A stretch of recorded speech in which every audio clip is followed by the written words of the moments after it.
Selamat pagi, shalom. Shalom. Haleluya.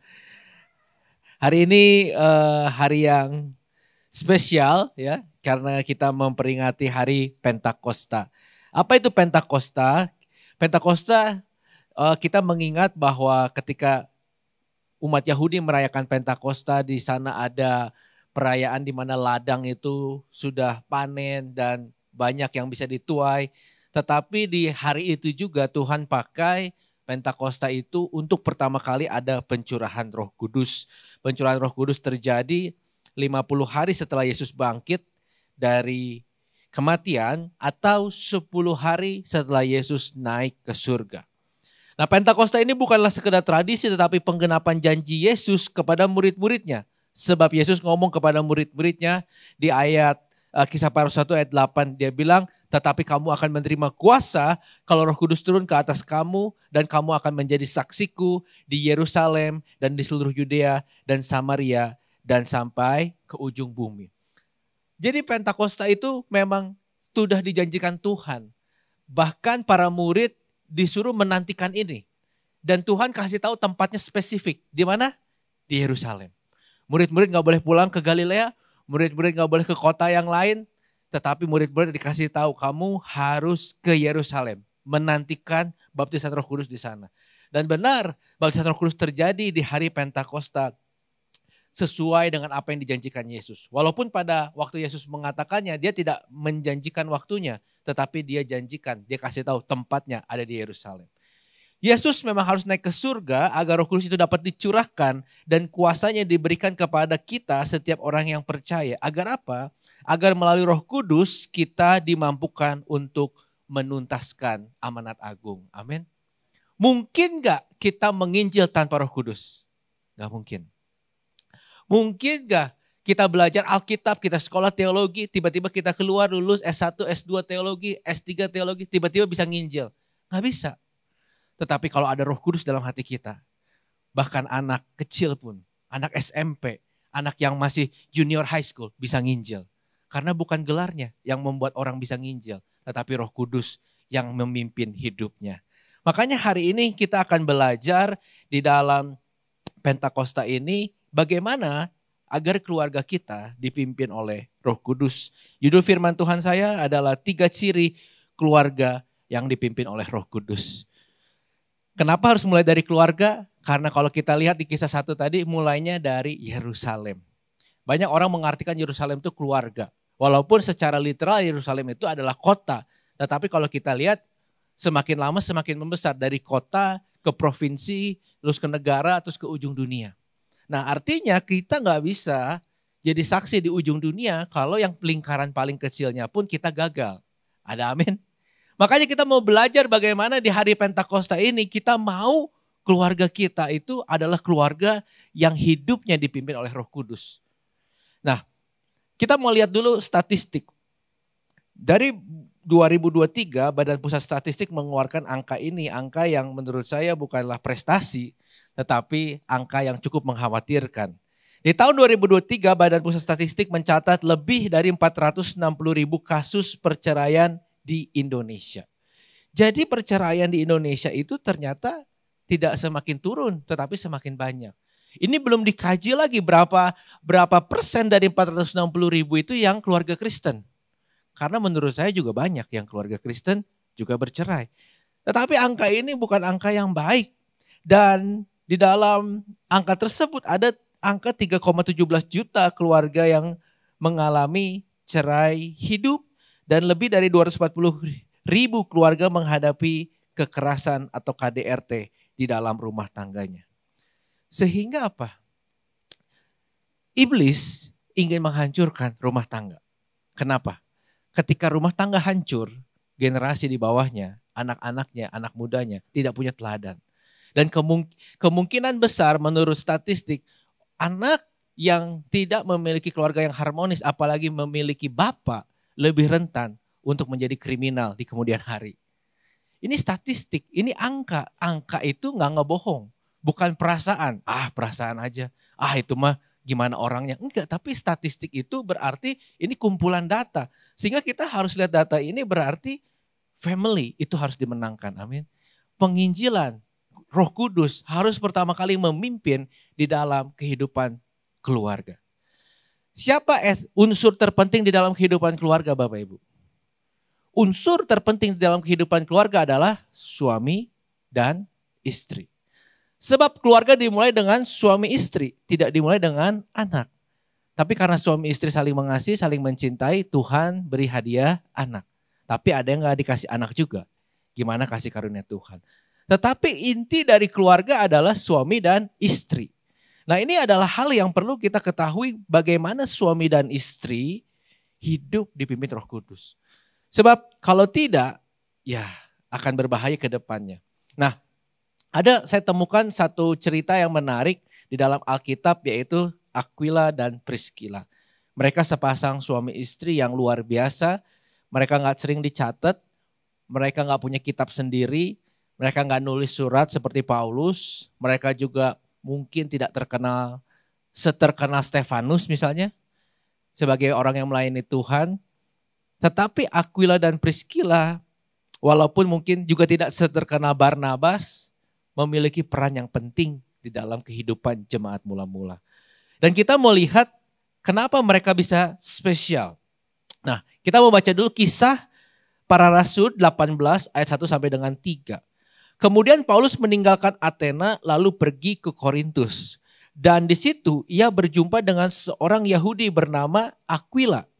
Aquila ini berasal dari Pontus dan baru datang dari Italia. Jadi dia bukan datang dari Pontus tapi datang dari Italia. Cuman dia lahirnya di Pontus. Aquila berasal dari Pontus dan baru datang dari Italia bersama dengan Priscilla istrinya. Karena apa dia pindah ke Korintus? Karena Kaisar Claudius telah memerintahkan supaya semua orang Yahudi meninggalkan Roma. Paulus singgah di rumah mereka. Ayat yang ketiga, karena memiliki pekerjaan yang sama, ia atau Paulus tinggal bersama-sama mereka. Mereka bekerja bersama-sama karena mereka sama-sama tukang kemah. Nah, jadi ada yang menarik di sini yang perlu kita perhatikan bahwa ketika Paulus baru datang ke Korintus, next slide, pasangan ini juga baru pindah. Dia pindah, ini saya coba gambarkan dari kota Roma, Italia, ke Korintus. Jauh. Kalau sekarang kayak gini peta dekat, tinggal naik pesawat ya. Lion Air, 2,5 jam nyampe ya. Tapi zaman dulu gak ada pesawat, adanya kaki, kuda, keledai, unta, dan kapal. Menurut data di dalam perjanjian baru, perjalanan dari Roma ke Korintus itu memakan waktu sekitar 2 minggu. Tergantung lautnya. Kalau lautnya anginnya kencang mungkin bisa lebih lama. Kurang lebih 10 sampai 14 hari. Itu baru perjalanannya, belum pindahannya. Siapa di sini yang pernah pindah rumah? Kalau ada yang pernah ngerasain pindah rumah, saya baru pindah rumah nih tahun lalu. Waduh, pindah rumah tuh benar-benar melelahkan. Kita pikirkan gimana packingnya, nanti di sana gimana, udah siap belum, dan seterusnya. Bayangkan pasangan ini baru berjalan 1.500 km jaraknya dari Roma, dia harus ke Pelabuhan Puteoli dulu, dari Pelabuhan Puteoli dia baru naik kapal, nyeberangin selat itu masuk ke kota Korintus di tengah sini yang jaraknya 1.500 km dan kurang lebih jaraknya 2 minggu. Ketika datang ke kota itu, ketemu Paulus. Pasangan ini menurut Bapak Ibu udah settle, udah menguasai kota itu, udah berkembang bisnisnya atau baru merintis? Baru pindah kota loh. Baru merintis kan? Mungkin di Italia mereka sukses. Gak ada datanya memang. Mungkin kita bisa andai-andai di Roma mereka udah punya perusahaan yang cukup baik. Mereka adalah pengusaha tenda sama-sama kayak Paulus. Tapi namanya orang baru pindah kota, cari customer baru, cari pelanggan baru. Masih beres-beres rumah, rumahnya belum rapi. Tapi bayangkan ketika ketemu Paulus, mereka langsung menyambut Paulus untuk singgah ke rumah mereka. Dan ini menarik. Poin pertama, keluarga yang dipimpin Roh Kudus adalah keluarga sebagai rumah. Sebab apa? Sebab Paulus pertamanya singgah. Tetapi karena pekerjaannya sama, akhirnya Paulus tinggal. Tapi saya mau tanya gini, pernah gak kita datang ke rumah orang yang lagi berantem? pernah tahu rasanya mungkin. Jadi kita datang nih bertamu ke rumah teman kita. Tapi tiba-tiba teman kita sama istrinya atau sama suaminya berantem. Kita pengen pulang atau pengen tetap stay gitu. Oh kita nginep aja deh, ada yang berantem, rame nih. Wah luar biasa, haleluya, tepuk tanganin gitu ya. Gak akan mau nginep kita. Tetapi bayangkan keluarga ini lagi capek, baru pindahan 1.500 km, perjalanan 2 minggu, baru datang ke kota itu, ada tamu diterima. Mungkin pertamanya minum teh, singgah. Tetapi ngobrol-ngobrol, lu juga bikin tenda bro, gue juga bikin tenda. Bikin tendanya kayak gimana? Kalau sekarang pengusaha ketemu pengusaha yang sama, saya toko tas, kamu toko tas. Wah kita pesaing nih, jangan dekat-dekat. Lu di sana, gue di sini. Ini enggak. Lu bikin tenda, gue juga bikin tenda. Yuk kita bikin tenda bareng. Malah kongsian, malah kerjasama, malah tinggal bareng. Tetapi apa yang membuat Paulus memilih keluarga ini untuk tempat singgah dia melayani di kota Korintus selama 1,5 tahun. Saya merasa rumah ini adalah rumah yang hangat. Rumah ini benar-benar rumah. Keluarga ini benar-benar menyajikan hospitality yang luar biasa untuk Paulus. Paulus bukan hanya pengen mampir, tapi Paulus memilih untuk tinggal di sana. Membangun jemaat Korintus selama 1,5 tahun. Dan di dalam surat yang lain nanti kita akan lihat bahwa rumah ini dipakai sebagai gereja rumah. Dahsyat. Kita gak habis pikir, baru pindahan, belum settle, terima tamu, bahkan menyediakan rumahnya untuk dipakai, untuk melayani Paulus. A house is a made of bricks and beams, but a home is a made of love and dream. Sebuah rumah fisik mungkin hanya terbuat dari batu bata. Tetapi sebuah rumah yang hangat dibangun dari kasih dan pengharapan. Priscilla Aquila benar-benar suami istri yang diberkati oleh Tuhan dan menyediakan rumahnya sebagai tempat untuk Paulus bisa tinggal. Artinya keluarga ini harmonis. Kita bisa tafsirkan mereka gak berantem. Saya kebayang ya kalau Aquila dan Priscilla sering berantem, si Paulus mau nulis-nulis surat buat jemaat di tempat lain juga gak bisa. Dia mau bikin pengajaran, mau berangkat ke sinagog, udah pusing. Dia nginep di tempat suami istri yang berantem terus. Tetapi di sini gak dicatat Paulus gak betah, tapi Paulus betah tinggal bersama Priscilla dan Aquila. Jadi hari ini pertama yang membuat keluarga dipimpin oleh Roh Kudus adalah keluarga itu harus punya rumah yang hangat. Rumah yang hangat dibangun dari sepasang suami istri yang saling mengasihi, dibangun dari sepasang suami istri yang saling mengampuni. Amin. Bapak Ibu, sepasang suami istri kita harus fokus. Ingat, hidup suami istri itu adalah dipisahkan oleh maut. Jangan dipisahkan oleh anak. Kenapa saya bilang gitu? Karena terkadang ketika suami istri punya anak, fokusnya anak. Gak fokus lagi hubungan keintiman dua-duanya. Apa-apa masalah anak, meeting ngobrol masalah anak, di meja makan ngobrolin sekolah anak. Ngobrolinnya teknis terus, gak ada ngomongin perasaan berdua. Nah makanya gimana caranya punya waktu untuk sepasang suami istri tetap fokus sebagai satu tim. Amin. Anak kalau dikasih perhatian berlebihan dia akan jadi anak yang manja. Tetapi anak ketika melihat bapaknya mengasihi ibunya, ibunya hormat sama bapaknya, anak akan tumbuh jadi anak yang bisa menghormati orang tuanya. Jadi yang paling utama adalah kita sebagai suami menghormati istri kita, mengasihi istri kita. Istri menghormati suaminya, mengasihi suaminya sehingga keluarga itu akan menjadi keluarga yang hangat. Rumah akan benar-benar menjadi rumah yang bahkan bisa menerima orang dan orang itu merasa diberkati ada di rumah kita. Amin. Yang kedua adalah keluarga yang dipimpin Roh Kudus adalah keluarga yang bisa menjadi wadah. Paulus tinggal di sana di ayat 18 sampai 19 ya. Paulus tinggal beberapa hari lagi di Korintus. Ini sudah ada kejadian mereka diusir dari sana karena ada satu pemimpin yang bangkit dan orang-orang Yahudi mengadu domba bilang Paulus itu mengajar pengajaran yang sesat untuk orang Yahudi dan mereka minta penguasa usir Paulus. Dan akhirnya Paulus harus pergi dengan terpaksa. Paulus tinggal beberapa hari lagi di Korintus lalu ia minta diri kepada saudara-saudara di situ dan berlayar ke Syria. Sesudah itu ia mencukur rambutnya di Kengkrea karena ia telah bernasar. Tetapi ini yang penting datanya. Priscilla dan Aquila menyertai dia. Sampailah mereka di Efesus dan Paulus meninggalkan Priskila dan Aquila di situ. Ia sendiri masuk ke rumah ibadat dan bertukar pikiran dengan orang-orang Yahudi. Yang menarik adalah gini. Rumah, keluarga, suami istri, pertama tadi keluarga sebagai rumah yang hangat. Tetapi rumah itu bukan berarti hal yang fisik. Kita mau lihat Priskila dan Aquila itu menyediakan rumahnya menjadi tempat atau wadah untuk yang pertama pertumbuhan rohani. Kalau kita lihat surat Paulus kepada jemaat di Korintus, 1 Korintus 16 ayat 19, dia katakan gini, Aquila dan Priskila dan jemaat di rumah mereka.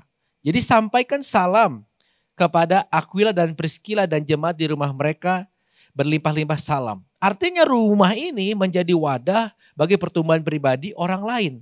Kita tahu di rumah Aquila dan Priskila dipakai untuk melayani orang lain. Pertama dipakai untuk melayani Paulus, lama-lama dipakai untuk melayani banyak orang. Jemaat-jemaat yang lain. Nah tapi banyak orang Kristen sekarang mikirnya rumah itu untuk saya, untuk anak, untuk ya udah. That's it, gak boleh ada yang masuk lagi ke rumah saya.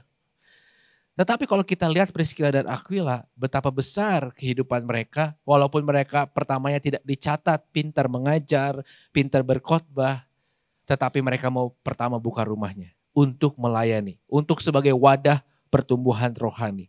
Rumahnya bisa membangun banyak jemaat. Bahkan di surat yang lain dikatakan jemaat yang ada di rumah Aquila dan Priskila itu cukup banyak.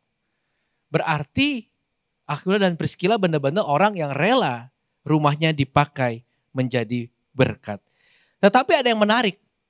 Setelah mereka menyediakan rumahnya sebagai tempat untuk melayani Paulus, pastikan dia dengerin Paulus 1,5 tahun. Setelah dengerin Paulus 1,5 tahun, ini yang menarik, mereka pindah ke Efesus, mereka ngikut. Dan Paulus tinggalin mereka di Efesus. Nah ini yang menarik. Ketika mereka baru pindah ke Efesus, ini kan sekali lagi baru pindahan, masih repot, keluarga baru pindahan itu gak ada yang gampang. Tetapi baru pindah dari Roma ke Korintus aja udah capek, ini baru 1,5 tahun tinggal, pindah lagi ke Efesus, ngikutin Paulus. Nah ketika baru pindah ke Efesus, ini yang menarik di dalam ayat 24, ada seorang yang datang ke Efesus bernama Apolos. Dia dari Alexandria. Nah Apolos ini sebenarnya orang yang pinter khotbah, pinter banget. Makanya kalau kita baca Alkitab Perjanjian Baru kita tahu kan ada golongan Paulus, ada golongan Apolos. Kenapa? Karena Apolos punya pengikut yang banyak. Sebab khotbahnya bagus. Pinter ini orang. Nah tetapi ada masalah. Sementara itu datanglah Apolos berasal dari Alexandria. Ia seorang yang fasih berbicara dan sangat menguasai kitab suci. Ia telah menerima pengajaran tentang jalan Tuhan. Dengan bersemangat. Bagus nih. Berkhotbah, berbicara dengan teliti. Ia mengajar tentang Yesus. Tetapi masih ada salahnya. Ia hanya mengetahui baptisan Yohanes. Belum membaptis dalam nama Yesus. Belum tahu baptisan Roh Kudus. Jadi masih terbatas. Bukan sesat. Tapi pengetahuannya ada yang kurang. Nah, Apolos mulai mengajar dengan berani di rumah ibadat. Namun setelah Priskila dan Aquila mendengar pengajarannya. Bayangin. Priskila dan Aquila pengkhotbah bukan? Bukan. Orang biasa. Orang yang cuma buka rumahnya buat Paulus. Dia dengar khotbah-khotbah Paulus 1,5 tahun. Dia buka rumahnya untuk jadi gereja rumah. Tetapi Aquila dan Priskila punya hikmat yang luar biasa. Dia tahu pengajaran Apolos ada salahnya. Tiba-tiba setelah Priskila dan Aquila mendengarnya. Mereka membawa dia. Artinya membawa Apolos ke rumah mereka. Dan dengan lebih tepat menjelaskan kepadanya jalan Allah. Jadi yang kedua rumah itu bukan hanya jadi wadah untuk pertumbuhan rohani tetapi jadi wadah untuk pemberian rohani. Mereka membawa dia ke rumah mereka. Bayangin pengkhotbah hebat, banyak pengikutnya. Kalau dikritik langsung dari floor bisa kacau kan. Apolos, ajaran kamu ada yang kurang. Disangkanya cari panggung kan. Ini mau cari apa nih si Aquila. Masa saya lagi khotbah dipotong di tengah-tengah? Dia enggak, dia dengerin sampai habis. Dia punya attitude yang baik. Dia ajak Apolos ke rumahnya. Apolos, aku pengen menjamumu. Ayo mampir ke rumah saya. Kita ngobrol, kita makan. Nah di rumahnya itu menarik. Aquila dan Priskila mengajarkan jalan kebenaran yang lebih lengkap. Yaitu tentang baptisan dalam nama Yesus dan juga ada baptisan Roh Kudus dan seterusnya. Dan ini yang membuat Apolos jadi luar biasa. Kenapa? Jadi pengajarannya lengkap. Nah, di sana yang luar biasa apa? Apolos menyeberang ke Akaya, saudara-saudara di Efesus mengirim surat kepada murid-murid di situ supaya mereka menyambut dia. Setibanya ia di Akaya, maka ia oleh kasih karunia Allah menjadi seorang yang sangat berguna bagi orang-orang percaya. Kebayang gak? Yang ngajarnya tadinya gak lengkap, diajar di rumah Priscilla dan Aquila, jadi orang yang benar-benar dipakai untuk penyebaran Injil dengan luar biasa. Amin. Keluarga dipakai Tuhan. Suami istri bukan pengkhotbah, cuman buka rumahnya untuk menjamu Paulus, untuk menjamu jemaat. Tapi mereka diberikan hikmat, bahkan mereka bisa ngobrol sama pengkhotbah terkenal, pengkhotbah yang luar biasa. Dan dia bisa benerin teologinya Apolos yang sudah terkenal itu. Dan saya yakin kenapa Apolos tidak ada bikin benteng, gak mau dengerin. Kan kadang kalau orang lebih pintar udah terkenal kan gak mau dikritik ya. Oh teologi saya paling benar, saya udah lebih tahu, lu tahu apa? Saya yang khotbah, kamu bukan kan? Tapi saya yakin Apolos punya kerendahan hati dan Apolos punya satu kesan yang baik terhadap Aquila dan Priscilla. Why? Karena mereka gak negur Apolos di depan publik. Mereka ngajak ke rumah, diajar secara private. Jadi orang-orang gak ada yang tahu bahwa Apolos itu ada kekurangannya. Dan ini adalah satu hal yang baik yang dilakukan oleh Priscilla dan juga Aquila. Yang terakhir Bapak Ibu. Tadi kita tahu kan dari Roma baru pindah ke Korintus. Pindahnya bukan kalau kita bikin gini, di Roma bangkrut, kayaknya di Korintus ada chance baru. Kita pindah yuk ke sana, kota yang lebih baik, kota perdagangan. Korintus memang kota yang maju. Tapi mereka tuh pindah bukan karena itu. Pindah karena diusir. Tadi ingat ada Kaisar Claudius bikin aturan orang-orang Yahudi gak boleh tinggal di sini. Di Alkitab gak ada. Kenapa Claudius ngomong gitu? Tetapi menurut ahli-ahli kitab, menurut ahli sejarah, kemungkinan orang-orang Yahudi yang ada di kota Roma sering berantem satu sama lain. Kenapa? Beda ajaran agama. Ada yang pengikut Yesus, ada yang Yudaisme, ada yang gak percaya kebangkitan dan seterusnya. Mereka itu sering berdebat tentang agama. Sehingga menurut pemimpin ini bikin kacau nih. Orang-orang Yahudi udah disuruh pergi semuanya sama Kaisar Claudius. Jadi kepergian mereka ke kota Korintus pertama bukan kehendak mereka, tapi paksaan. Karena penguasa menginginkan mereka pergi.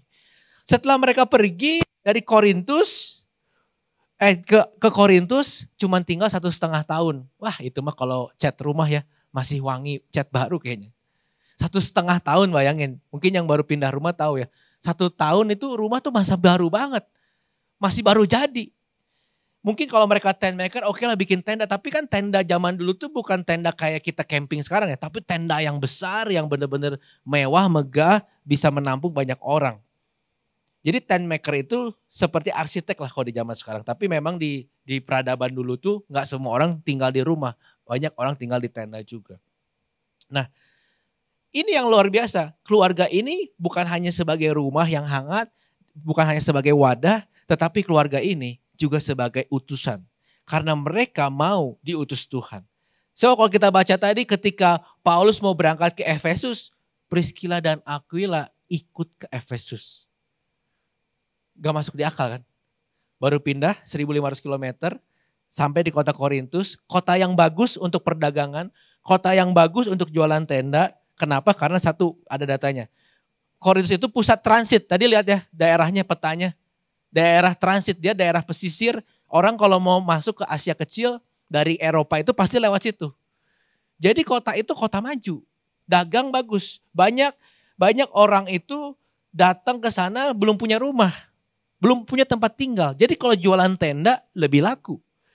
Demand tenda sangat tinggi. Kotanya padat penduduk. Dan Korintus itu daya belinya tinggi. Makanya ini disebut kota yang penuh dengan dosa. Kenapa? Karena banyak orang datang, mungkin gak sama suaminya, akhirnya terlibat dengan percabulan. Bahkan di situ ada kuil percabulan terbesar gitu ya, yang menyediakan ratusan sampai ribuan pelacur untuk orang-orang yang beragama tersebut gitu ya, menyembah Baal untuk melakukan kegiatan yang amoral. Jadi kota yang sangat kaya tapi sangat bobrok di satu waktu. Tetapi di dalam satu sisi bisnis sebagai tent maker, kota Korintus itu kota yang baik. But again, mereka gak mau pikirin cuannya, mereka gak mau pikirin ini kota yang bagus buat aku bisnis, tapi mereka ikut ke Efesus. Mereka pilih untuk tinggalkan Korintus dan tinggal di Efesus. Mereka milih untuk tidak hidup dikendalikan oleh kenyamanan. Mereka gak pilih hidup yang cuannya paling gede. Mereka gak pilih tinggal kota tuh mana yang saya tuh bisa paling sukses. Enggak. Mereka milih hidup dipimpin oleh panggilan ilahi. Akhirnya apa? Kita lihat. Di Efesus berdiri gereja rumah yang menjadi berkat bagi banyak orang. Kita tahu Efesus merupakan salah satu jemaat yang berhasil didirikan oleh Paulus. Dan saya pikir kalau Paulus kan pindah-pindah tuh. Dia kan rasul. Kenapa di Efesus bisa ada jemaat yang besar? Saya melihat peran yang besar dari Priscilla dan Aquila yang menyertai Paulus. Dan tadi dikatakan apa? Ditinggalkan Paulus di Efesus. Terjadi pemuridan pada Apolos. Ini kalau nggak ada Priscilla dan Aquila, Apolos ngajar ada salah, nggak ada yang kasih tahu, nggak ada yang berani. Bisa jadi sesat, bisa jadi kacau. Tetapi karena ada Priscilla dan Aquila, Apolos bisa menjadi orang yang dipakai Tuhan luar biasa untuk penyebaran Injil. Berikutnya tumbuh juga gereja mula-mula di Asia Kecil yang juga kuat dan berpengaruh. Jadi kalau lihat peta yang tadi ya, itu kan Roma, terus ke Korintus, nah Efesus tuh masuk lagi ke sebelah sana. Udah kalau sekarang tuh dekat ke daerahnya Turki. Jadi udah lebih masuk ke Asia. Nah kalau stay di Korintus, lebih dekat ke Eropa, secara cuan lebih cuan. Secara bisnis lebih bagus. Tetapi ketika mereka memutuskan untuk pindah lagi dari Korintus ke Efesus, apa yang terjadi? Gereja Tuhan semakin menyebar ke Asia. Terus sampai bahkan kita tahu Rasul Thomas bisa sampai ke India dan seterusnya. Itu dibangun base-base-nya. Setiap base itu adalah base yang penting. Karena saya percaya di dalam zaman dulu itu ketika kita pergi jauh harus ada kenalan di kota berikutnya. Makanya Paulus tuh kalau setiap pergi punya kenalan kan. Dia tinggal di rumah kenalannya, dia tinggal di rumah jemaat, dia tinggal di tempat yang dia didirikan. Dia yang kenal. Jadi penting kehadiran orang di setiap kota untuk pelayanan Injil menyebar ke seluruh dunia. Dan ini terjadi. Tumbuh gereja mula-mula di Asia yang sangat kuat. Karena saya yakin ada peran Priscilla dan Aquila yang membawa panggilan Tuhan menjadi bagian yang bisa dilaksanakan. Amin. Kalau Priscilla dan Aquila cuma mikirin aku. Gak akan tuh saya pikir ya. Dari Korintus pindah lagi gak akan. Saya kalau baru pindah rumah suruh pindah lagi juga bohwat mikirnya. Baru juga ngangkat-ngangkat koper ya. Baru juga ngangkat lemari. Suruh ngangkat lagi. Tapi namanya panggilan Tuhan. Itu kalau orang dipimpin oleh Roh Kudus dia gak bisa ngelak. Dia pasti akan lakukan sesuai dengan perintah Tuhan. Yesus sudah katakan ketika Roh Kudus turun atas kamu, kamu akan menjadi saksiku. Dan saya yakin Aquila dan Priscilla memang tidak dicatat waktu Pentakosta di Yerusalem mereka ada di sana. Sebab mereka kan masih ada di Italia. Tetapi Roh Kudus ada dalam hidup mereka. Sebab Roh Kudus dicurahkan bagi semua orang percaya kepada Kristus. Tidak harus ada di Yerusalem. Tidak harus kita ke Yerusalem baru dapat baptisan Roh Kudus. Tetapi hari ini jika kita berdoa, minta, mencari, mengetuk, maka Roh Kudus akan diberikan dalam hidup kita. Amin. Siapa mau hidupnya dipenuhi oleh Roh Kudus? Kasih tepuk tangan buat Tuhan. Haleluya. Saya mau tutup khotbah saya dengan kesaksian apa yang Roh Kudus arahkan kami sebagai suami istri, saya dengan istri saya Jovita untuk lakukan di dalam kehidupan kami. Jadi ketika kami baru mau menikah, kami itu pertamanya mau tinggal di apartemen. Nah, tapi singkat cerita kami dapat berkat dan akhirnya bisa tinggal di rumah. Tapi kami udah pikirkan jauh-jauh hari bahwa sebenarnya kita itu gak mau tinggal di apartemen. Tetapi masalahnya kan kalau rumah itu mahal, gak kebeli. Kalau nyewa sayang, takutnya ya kita nggak punya apa-apa, ya udahlah punya apartemen beli dulu lah, nanti kalau punya duit lagi dijual ganti. Tetapi karena tiba-tiba ada berkat dan bisa jadi beli rumah, ini yang saya dari awal sama istri itu sepakat bahwa rumah kita itu harus jadi rumah berkat. Rumah kita harus dibuka untuk Bikom, untuk Komsel. Rumah kita harus terbuka buat orang-orang yang ingin datang bercerita, dilayani, didoakan. Jadi kami nggak pengen rumah kami itu eksklusif gitu. Nggak boleh ada yang datang ke rumah, nggak ada. Sebisa kami kalau kami ada dan bisa menerima mereka, menerima secara jamnya, jadwalnya cocok, kami pasti terima tamu. Nah, salah satu yang sering kami lakukan, misalkan contohnya ini, saya cari-cari gambarnya susah, cuma dapat ini. Kami di rumah sering makan bareng, ini makan siang waktu itu, makan siang bareng sama teman-teman, anak-anak rohani, mentoring, atau sekedar ngobrol. Ngobrol itu ngobrol yang ya biasanya kehidupan, nanti ada arahan firman dan seterusnya. Dan di rumah ini kita sudah menerima banyak tamu, bukan hanya tamu tetapi orang-orang yang dimuridkan. Kami sudah waktu cari rumah nih ya, waktu cari rumahnya kami udah mikir gini. Kita harus punya satu kamar di bawah. Kalau kamar di bawah nggak ada kan sebenarnya rumah kecil itu lebih luas ya. Tapi kami cari ke developer waktu itu rumah, cari ke agennya, saya pengen cari rumah yang ada kamar di atas dan di bawah. Kenapa? Karena kami itu pengen rumahnya siap untuk terima tamu. Jadi saya selalu bilang ke teman-teman anak youth dulu ya, kalau ada yang misalkan mau pelayanan rumahnya jauh, mau nginep boleh. Ada keluarga bisa nginep. Ada orang yang butuh tumpangan bisa numpang. Jadi kami memang udah siapkan rumahnya itu siap gitu ya. Untuk nginep, untuk orang-orang tuh tinggal di situ. Nah ini pemuridan yang biasanya sering dilakukan. Ini kebetulan siang, biasanya juga sore, paling sering malam. Bimbingan pranikah, biasanya di rumah. Kadang kan bimbingan pranikah banyak yang di gereja gitu. Kalau kami tuh ngerasanya kalau di gereja itu kayak gimana ya, di ruangan meeting kaku gitu ya. Kadang ngobrolnya tuh nggak lepas. Jadi kadang kami undang pasangan yang mau menikah itu ke rumah sambil kami sediakan makanan, sambil makan, sambil cerita. Lalu masuk bahan-bahan bimbingan, itu lebih enak buat saya dan istri.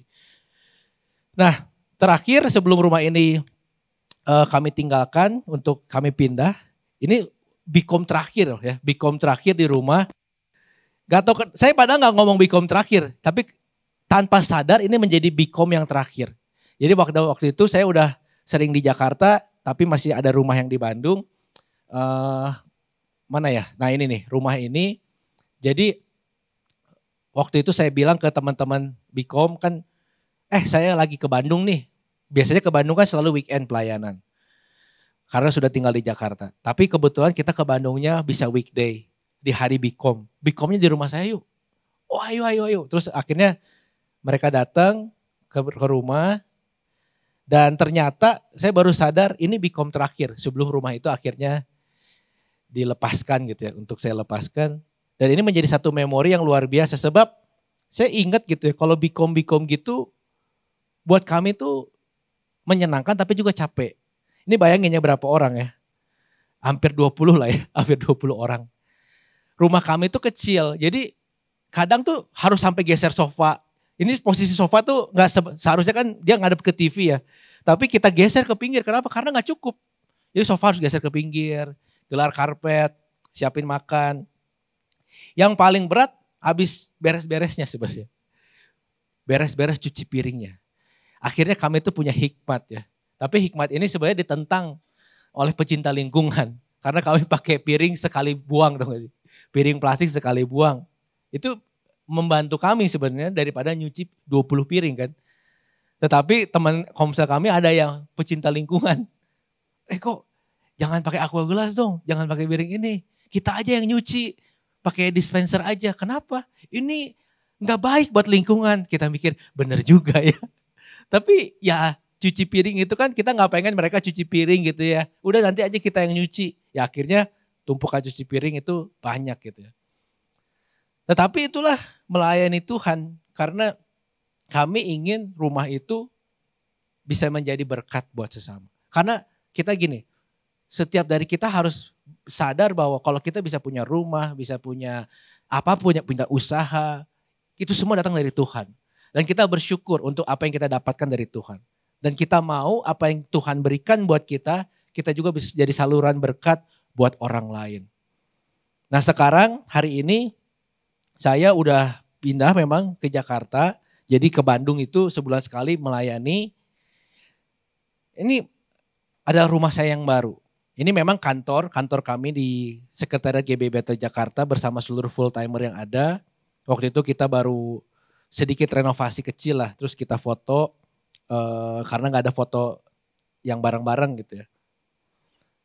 Tetapi apa yang saya pelajari itu gini dari Priscilla dan Aquila. Memang kalau hidup dipimpin Roh Kudus itu nggak cari nyaman, tapi dituntun Tuhan kemana. Saya baru pindah rumah itu 2020 menikah. Udah gitu COVID. COVID tuh ngungsi ke rumah orang tua. Jadi tinggal bareng-bareng gitu ya. Mungkin kalau ada yang suka nonton apa tuh dulu tuh Mesbah Doa Keluarga.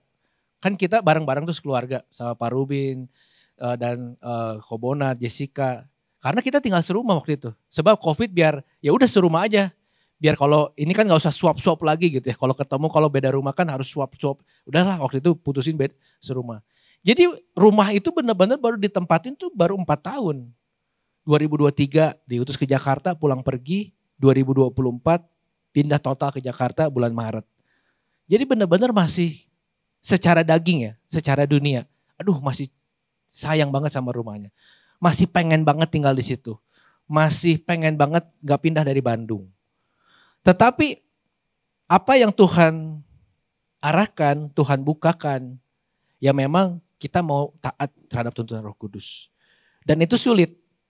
Pertama-tama pelayanan di Jakarta, mungkin istri saya pernah cerita, saya dan istri dan juga anak dalam setahun itu masuk rumah sakit 5 kali. Istri saya 3 kali, anak saya 2 kali, saya 1 kali. Jadi kita tuh sering banget di rumah sakit. Karena apa? Karena kecapean awalnya. Tetapi itulah pengorbanan yang menurut saya disertai juga dengan sukacita dan penyertaan Tuhan. Dan kami hari ini kalau mau ditanya apakah di Jakarta betah, kalau ketemu jemaat tuh suka nanya gitu. Gimana Pak sekarang di Jakarta betah gak? Kalau mau ditanya betah atau enggak pasti betah di Bandung gitu ya. Karena saya mah lahir di dia gitu ya. Tapi saya bukan masalah betah gak betah. Tapi saya melihat hidup saya ini milik Tuhan. Jadi kemanapun Tuhan tempatkan ya saya melayani Tuhan.